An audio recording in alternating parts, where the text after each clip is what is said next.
Magandang araw po sa bawat isa. Welcome back po sa ating channel and welcome back po sa Blessed Builders. Mga ka-Blessed, kumusta po? Pasensya na po, hindi po ako na masyadong nakapag-update for the past few weeks. May mga inaasikaso lang po, may mga pa-close po tayong site. Kaya nagpe-prepare po tayo para sa mga upcoming sites po natin. At ngayong araw po ito, magsa-site visit po tayo. Samahan niyo po ako mga ka-Blessed. Yung mga ongoing po pala nating site, nasa 7 sites po, no, yung pupuntahan po natin.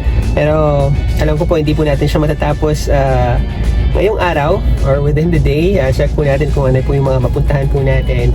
Yung mga ongoing sites po natin ngayon, meron po tayo sa Capas. Ayan.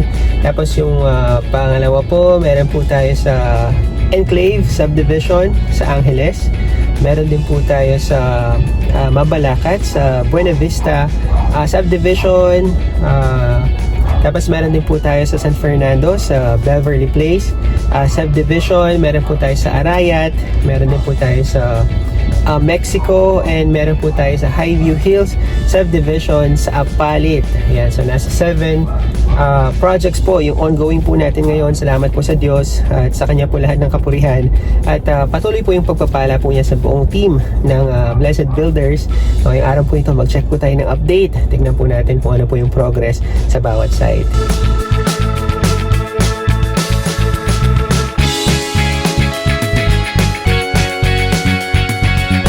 Mga ka-Blessed, nandito po tayo ngayon sa unang site po natin na i-check. Dito po tayo sa Capas. Yan, sa lahat po ng mga taga-Capas. Binabati po natin sila. Pati po yung owner ng bahay na ginagawa po natin. Yan, nasa Saudi po sila. Yan, Saudi Arabia, kay Sir James. Po kay Ma'am Helen. Yan, binabati po natin sila. So, yung status po ng project natin ngayon, nasa tiling stage na po tayo. So ongoing po yung pagtatiles po sa bahay. Tapos may mga portion po ng bahay na masilyahan na. So pinapastart na rin po natin yung pagmamasilya sa mga walls. And yung roofing po natin okay na. So mag-spandrel na lang po yan. So itong area po na to, garahe po nyan, 1-car garage. Tapos meron po tayong porch po dito, or open porch sa area na to. Tapos dito po sa left side naman po, yan po yung mga rooms niyan. Tapos makabalasa ditong area na to, lahat pa po ng client po natin. Pero yung pinafinish po nilang wall, ito po muna sa area po ng bahay. May 3 span po tayo na pinalitadahan. Yan, ito po yung dating bakod. Yan, so ngayon po pinapalitadahan po natin, tapos pinagroove po natin para magkaroon po ng design. Pati po yung pedestrian gate, pinalagyan po natin ng canopy. Yung gate po ng mga client po natin, i-retain daw po nila, pipinturahan na lang po natin ng dark gray daw para sumunod po siya sa kulay po ng bahay. Yan, so pasok tayo para ma-check natin mga ka-Blessed yung mga tiles po na nilagay po natin dito sa site po natin sa Capas. Bali, ito yung main gate, tapos parking. Tapos sa may dulo, naghukay na po sila para po sa septic tank po natin sa dulo po ng parking. Tapos yung pong haba po ka-Blessed ng lahat, hindi po siya ganun kahaba talaga. Kaya po saktong-sakto lang po yung space po natin dito sa may harapan sa terrace po natin. Yan, meron po tayong 1 step yan dito, isang step. Tapos ito na po yung mismong terrace po natin. Tapos ka-Blessed, yung tiles na pinili po natin dito, 40 by 40 yung design po niya. Yan, kulay gray, light gray, dark gray tapos light gray. Tapos textured tiles po yan, hindi po siya madulas. Yan, 40 by 40 yung sukat po niya. Tapos sa area na to, ka-Blessed, meron tayong plant box dito. Tapos maglalagay tayo ng ano yan dito, natural stone sa area na to. Tapos may wood tile yan dito, wood tile, tapos wood tile sa area na to. Sa ilalim, tsaka sa itaas ng window. Mas ka-blessed sa loob naman, yung ginamit pong tiles dito, 60 by 60, pero meron po siyang pagka-wood tile design. Yan, yun po yung request ng client po natin. And nasa light brown po yung kulay. Tapos dito naman po sa living area, meron po tayong coat ceiling dito. Coat ceiling, paikot. Tapos yung pong dining area po natin, dito po siya. Dining area, tapos yung formal kitchen. Formal kitchen, pa letter L po siya. Tapos meron tayong bar counter po dito. Yan, request po na client po natin. Yung mga tiles na ginamit po natin dito, 60 by 60 na tiles.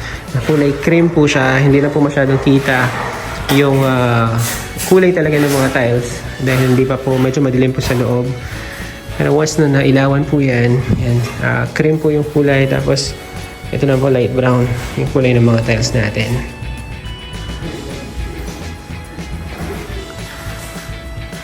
Bali yung po pinili po nating tiles dito po sa flooring, dito po sa loob ng mga rooms, pareho po siya. Check po natin yung dito sa third bedroom. Same lang po as pagdating dito sa second room natin. Same din po yung kulay light brown din po, pati po dito sa master's bedroom. So ito po yung master's bedroom po natin. Meron po tayong malaking window dito sa may harapan. Pati po pala yung mga inner walls po ng bakod natin. Nalagyan din po natin ng groove para magka-accent po siya. So ito po yung view po natin sa harapan ng master's bedroom. Meron pong bakanting lupa dito. Sa master's bedroom po natin, meron po tayong sariling banyo. Yung mga ginamit po natin dito, yan din po. Textured tiles din po. Ito po, 60 by 60 naman siya. 60 by 60 na kulay dark gray. Yung ginamit po natin. Maganda po choice ito dahil hindi siya madalas. 60 by 60 sa mga walls po natin, kulay white naman, na marble design. Kulay white. Tapos yung shower accent po natin, naglagay tayo ng wood accent dito. So may lagay po ng sabon. Ayan, diretso po siya from floor to ceiling. Tapos nagpa-request po ng bench yung client po natin. Ayan, para in the future, ayan, pwede po nilang upuan kapag po naliligo. Papataas din po natin yan, kulay white din. Tapos yung design po ng common CR naman, magkaiba po yung tiles na pinili po nila.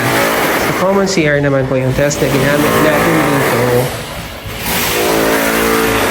kulay cream naman po.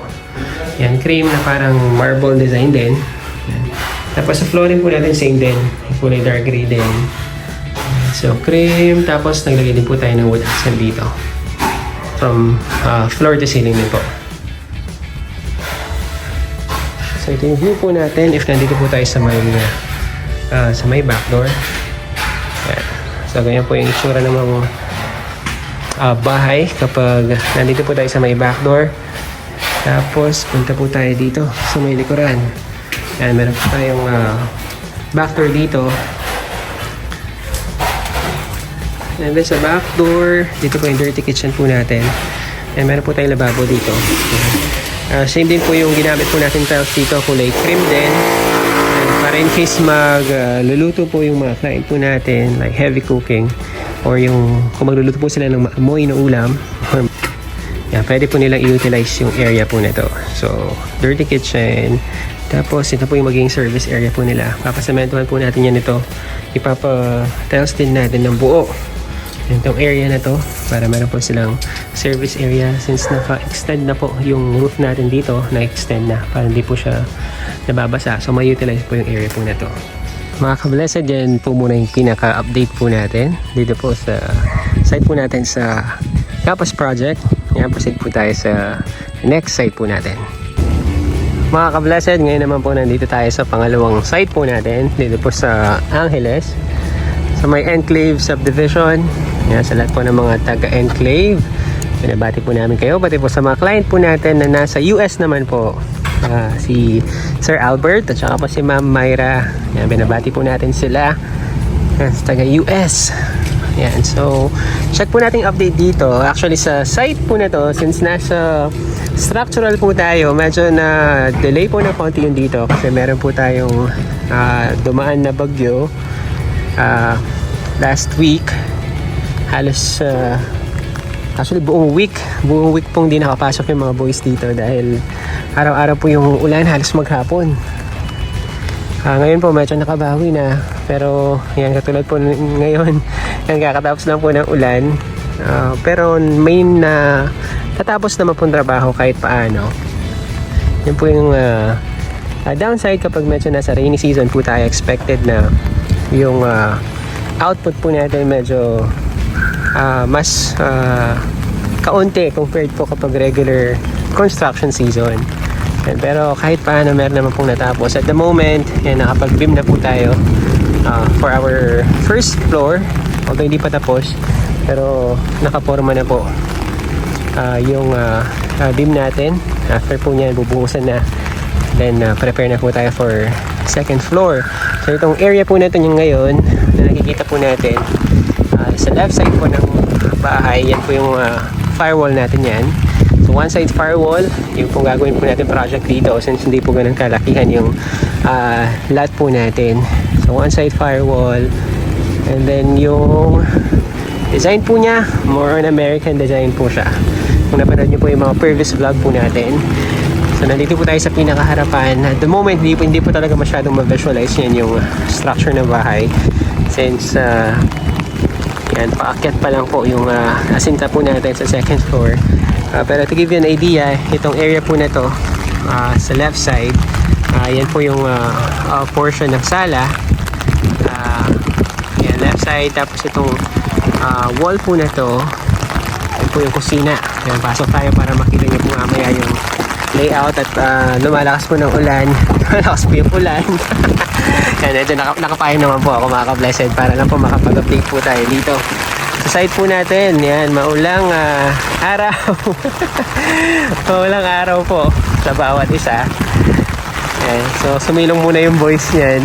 Yan, halos buong araw po may time po talaga na lumalakas yung ulan. So wala pong choice yung mga boys kundi po sumilong. Yan, kasi nasa structural pa po tayo, unlike po yung ibang site po natin. Yan yung pinanggalingan po natin kanina sa Kapas. Although nagulan kanina, since yung trabaho po nila nasa loob naman, so wala pong problema. Pero kapag ganitong stage ng construction, yan, medyo hinto muna. Yan, pahingo muna yung mga boys niyan. Hopefully tumila para matuloy po yung trabaho after. Yan, pero ngayon po, check po natin yung update kayo na medyo maulan. Itong nakikita po ninyo niyan sa harapan natin, yan po yung parking. Yan, 2-car parking. Yan, dyan po yung main gate natin yan. Tapos itong area na to, yan, meron po tayong porch dyan. So, tingnan natin kung makapasok tayo sa main door. Para at least makita nyo po yung flow ng bahay. Ayun, lumakas na ulan. Kanina medyo mahina. Ayan. So ito po yung main entrance natin. Pinalakihan po pala yung main door po natin. So 120 centimeters na yung lapad. Tapos yung taas po nasa 240. Ayan, mas mataas po sa usual na 210. So 240 yung taas. Tapos yung lapad 120. So ito po yung front window po natin yan. Front window. So ito po yung access pagpasok. Hindi ako makapasok dito. Dito po ako sa side papasok. Itong side naman po na to, itong opening na to, and window po yan. Pina-request ng client po natin. Added window. Para po from dito sa loob, nabuview po yung parking. Ayan. So ka-blessed upon entry, hindi pa talaga makikita yung view. Medyo marami pong nakakalat, no? na tambak. Actually, yung pong lupa dito, sobrang taas po niya. Ayan, sobrang taas po niya. And sa mga subdivision po, meron pong specific na elevation required. Sa mga subdivision, hindi siya pwedeng gawing sobrang taas yung elevation po ng isang bahay sa mga subdivision. Kaya po, ang gagawin po natin yan, nasalisin po natin yung tambak, yan, ililipat po natin sa labas. Kaya dami pong nakasako dito. So, yan po yung pinag-alisan po ng lupa dito. Yan, pero para magka-idea po kayo mga ka-blessed, itong area na to, yan po yung sala niyan. Tapos yung pong kitchen, dito po siya. Yan, try kong umikot sa kabila para makita niyo po yung layout niya. So, ito yung parking, 2-car parking. Tapos meron po tayong access dito. Yung setback po natin na 2 meters sa area na to. 2 meters hanggang sa may likuran. Tapos itong opening na to mga ka-blessed, meron po tayong sliding glass door. Pinalapad din po natin as per request po ng mga client po natin. Sliding glass door from the dining. Tapos itong area po na to, yan po yung extension ng dirty kitchen. So pasok tayo mga ka-blessed dito. So itong area po na to, yan po yung dining area niyan. Dining area. Itong area naman po na to, yan po yung kitchen. Yan, pa letter L po yung kitchen po natin yan. Tapos dito po yung sala sa portion na to. Sala, and then meron po tayong sliding window po niyan, ilalagay po natin dito. Mamodify po natin siya. Sliding window para po see-through pa rin po yung sa may dirty kitchen. Ito po yung magiging dirty kitchen nila. So naka-enclose po yan. Sliding window po yung ilalagay natin. And then dito meron po tayong guest room sa ibaba. Hindi na ako makapasok mga ka-blessed. Pero itong opening na to, meron tayong window dito sa left side para pa sa powder room. Tapos yung sa right side naman, door po siya sa guest room. Para kapag nandito po tayo sa harapan, hindi po natin nakita yung mga door, nasa side po siya niyan. Hindi pa natapos yung asintahan, pero ganun po yung idea niya. Para nakatago po yung mga doors natin. Tapos mga ka-blessed, on the other side naman po nito, yan, titignan po natin itong area na to. And yan yung main door kanina. Tapos yung stair po natin, dito siya, stair paakyat.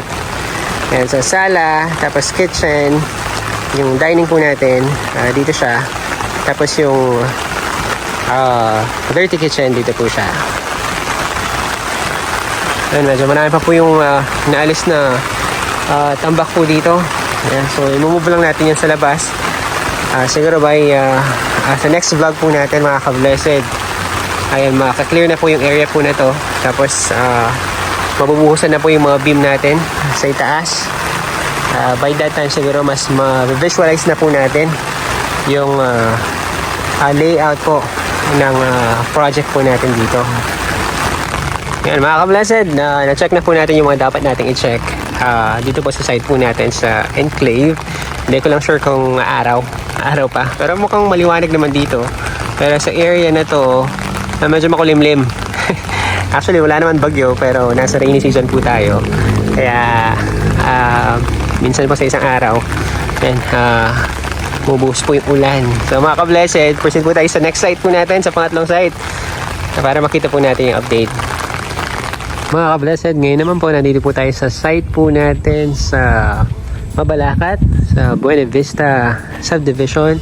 Yan, binabati rin po natin yung mga client natin na from US din po, si Sir Dave at po si Ma'am Cynthia.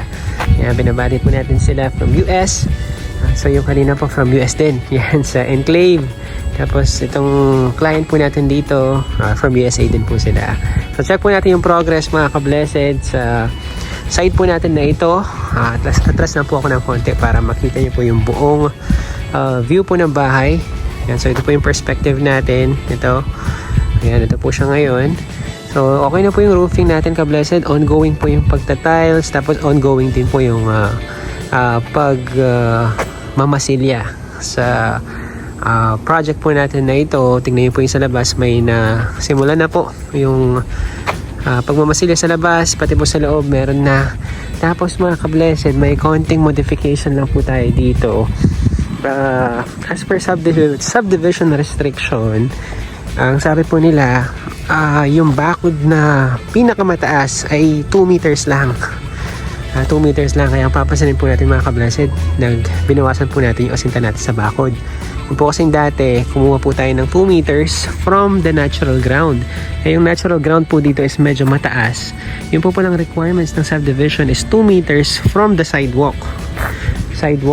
So yung matitira po natin bakod yan mga ka-blessed, ito lang.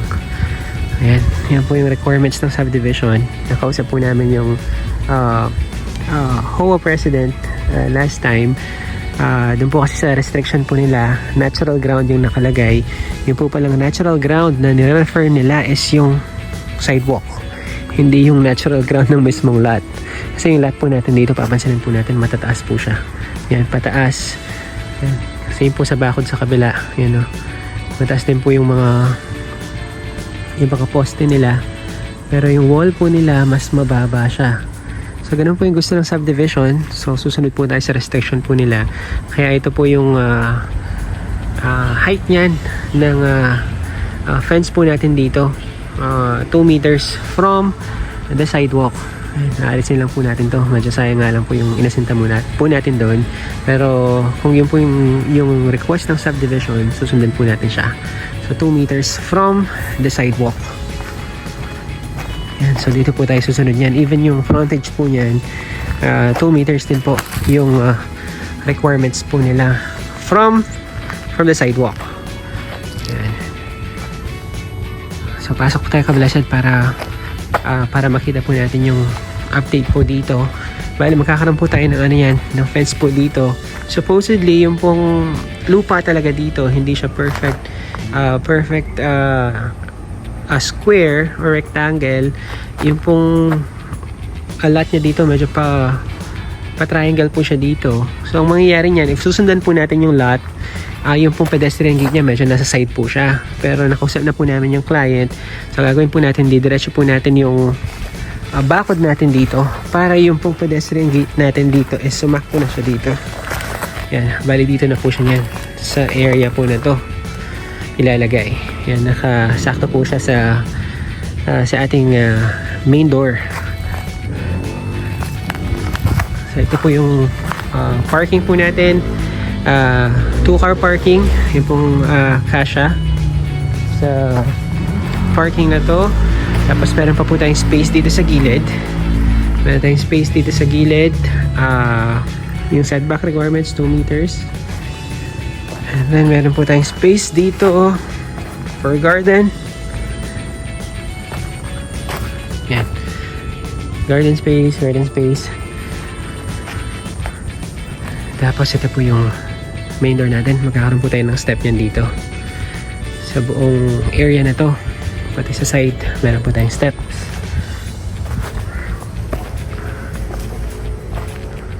Pasok po tayo sa loob, ka-blessed. Ayan, nasimulan na po yung pagtatiles po dito. Mga ka-blessed, yung pinili pong tiles ng mga client po natin, kulay white and marble white yung design po niya. So buong flooring po ng bahay, dito po sa sala, sa kitchen, tapos sa dining, yan, kulay marble white po yung pinili po natin tiles. So ito po yung sala, naka-high ceiling po tayo, tapos naka-cove ceiling po niyo dito. Tapos nag-upgrade po yung mga client po natin ng PVC panel para po sa ceiling po nila. So ito po yung kulay ng PVC panel na nilagay po natin dito. So ganyan po siya, light brown, para po mas maaliwalas po siyang tignan. So yan po yung nilagay po natin dito para po sa dining area. Tapos itong sala po, ganyan din po siya, light brown din po, katulad po nito. Ano? So ito po yung kulay ng PVC panel natin. Ano? kulay light brown. Tapos pagdating naman po dito sa kitchen po natin, white po yung ceiling po natin dito. Kasi po sa kitchen area po natin, mas kailangan po yung liwanag. Pag po kasi PVC panel po tayo, medyo nababawasan po yung lighting po natin. Pero pag white po yung ceiling po natin, if gusto niyo pong mas maliwanag yung area, mas advisable po na kulay white. Yun pong kulay ng ceiling po natin. So ito po yung kitchen area po natin. So formal kitchen area. Tapos ongoing din po yung pagtatiles po ng mga banyo, ka-blessed. Ito po pala yung room 1. Yan, save din po yung tiles. Tapos nakapagmasilin na po tayo. Pati po sa ceiling, start na po yung pagpipintura po natin. Sa banyo naman po, ito po yung common CR po natin. So accent wall po yung pinili ng client po natin. Ganyan po yung design niya. Pati sa gilid, kulay puti naman. Yan, so hindi pa tapos. Ongoing pa po siya. Ito po yung common CR niyan. Common CR. Tapos ito po yung bedroom 2. Bedroom 2. So nakapagmasilin na rin po. Nakapag-primer na po sa kisame. Tapos same po. Yung tiles po natin. Kulay marble white. Tapos sa master's bedroom naman mga ka-blessed. Check po natin. Kung ano yung progress dito.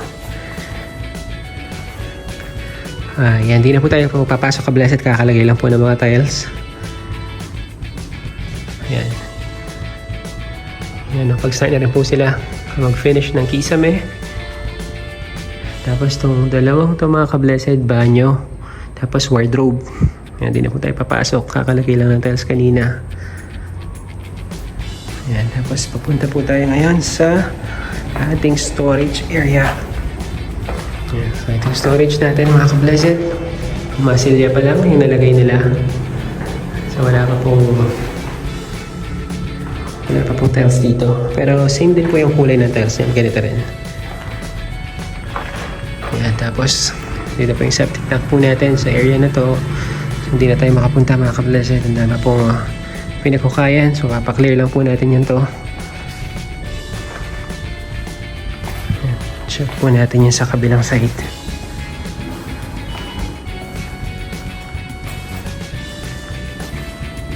Try natin umikot sa lanay area. Yun po kasi yung master's bedroom natin mga ka-blessed, meron siyang lanay. So pina-request po ng client po natin, lagyan po natin ng sliding door. Tapos lalagay din po tayo ng ano yan dito. Papasementohan yung area na to, tapos papatiles din po. Ayan, makakapasok tayo dito mga ka-blessed. Ito po yung access natin papunta sa master's bedroom. Yan, sa master's bedroom naman po, yan, na-start na rin po yung tiles natin dito. So ganyan po yung design natin. So wall natin, tapos yung accent po natin, ganito po siya.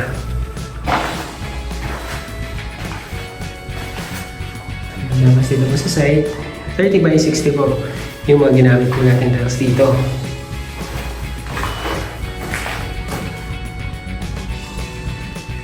Tapos itong side na to, hindi pa po na tiles to, pero namasilyahan na.